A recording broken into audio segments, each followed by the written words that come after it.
Le Grand Matin Sud Radio, 7h-9h, Jean-Jacques Bourdin. Bruno est avec nous. Bruno est surveillant pénitentiaire à Béziers. Bonjour Bruno. Bonjour Jean-Jacques, bonjour tout le monde. Alors Bruno, que pensez-vous de l'annonce faite par Gérald Darmanin? Tous les plus gros narcotrafiquants seront regroupés dans une prison. En fait, il va, si j'ai bien compris, il va vider une prison en France, on ne sait pas où, et d'ici l'été, tous ces gros narcotrafiquants seront regroupés dans le même établissement. Qu'en pensez-vous ? Sur le principe, moi je dirais que l'idée est bonne, mais encore une fois, vider, c'est une question de crédit déjà, parce que la structure d'une prison classique par rapport à la structure d'une prison qui accueillerait les 100 plus gros narcotrafiquants, franchement, c'est pas du tout la même chose. On parle pas du tout du même niveau de surveillance.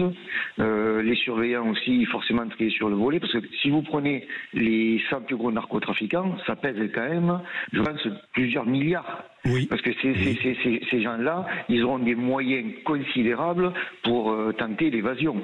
Ça, déjà, c'est la première chose. Ensuite, tenter l'évasion, et disons-le Bruno, pour corrompre aussi.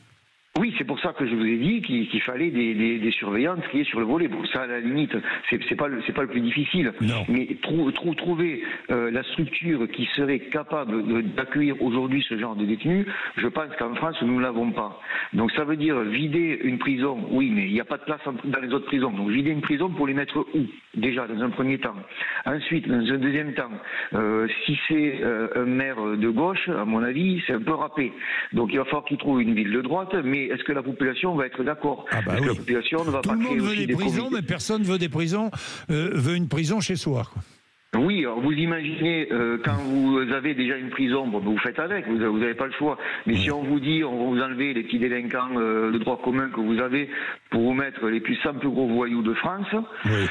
Là, à mon avis, ça va coincer. Mais de toute façon, vous en parliez là il y a quelques minutes. C'est encore une question de volonté politique. Retailleau, il s'est pris les pieds dans le tapis. Darmanin se prendra les pieds dans le tapis parce qu'il faudra l'accord au-dessus et il ne l'aura pas. Bon, moi, écoutez, merci d'avoir réagi. Nous verrons bien et nous demanderons des précisions à Gérald Darmanin. Je souhaite l'inviter dans les prochains jours et je lui parlerai de la question. Bruno, merci dans tous les cas d'avoir réagi sur l'antenne de Sud Radio. Il est 7h58. Nous avons notre gagnant ou notre gagnante? Notre gagnante à notre grand jeu, c'est Catherine qui a joué et qui a gagné. Bonjour Catherine. Oui, bonjour. Bonjour Catherine. Bonjour, je suis vraiment heureuse de vous avoir au téléphone parce que je vous écoute tous les matins avant de partir au travail. Non, c'est pas vrai. C'est formidable. C'est formidable de vous entendre comme ça en direct. Vraiment, mais vraiment. Vous êtes où Catherine?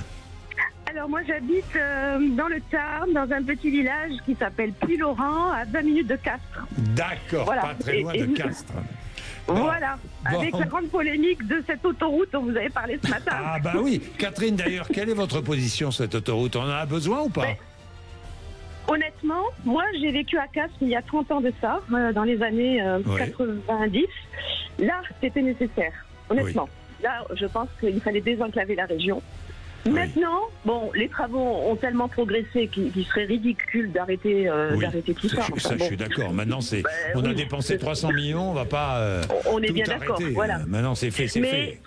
Voilà, c'est fait. Mais je pense que c'est pas forcément, elle n'était pas forcément nécessaire cette autoroute parce que à l'époque, quand Monsieur Pierre Fabre était encore de ce monde, effectivement, et qu'il y avait, il fallait désenclaver. C'était un problème pour les gens de venir à Castres. Bon, Catherine, c'est intéressant tout cela, mais j'ai quelque chose de plus intéressant à vous annoncer, Catherine.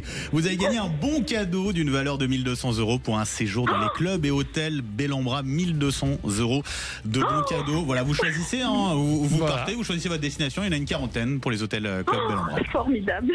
Vraiment, bravo. Merci beaucoup. Je vous remercie beaucoup parce que j'ai besoin de partir en vacances. Voilà, Catherine, c'est fait.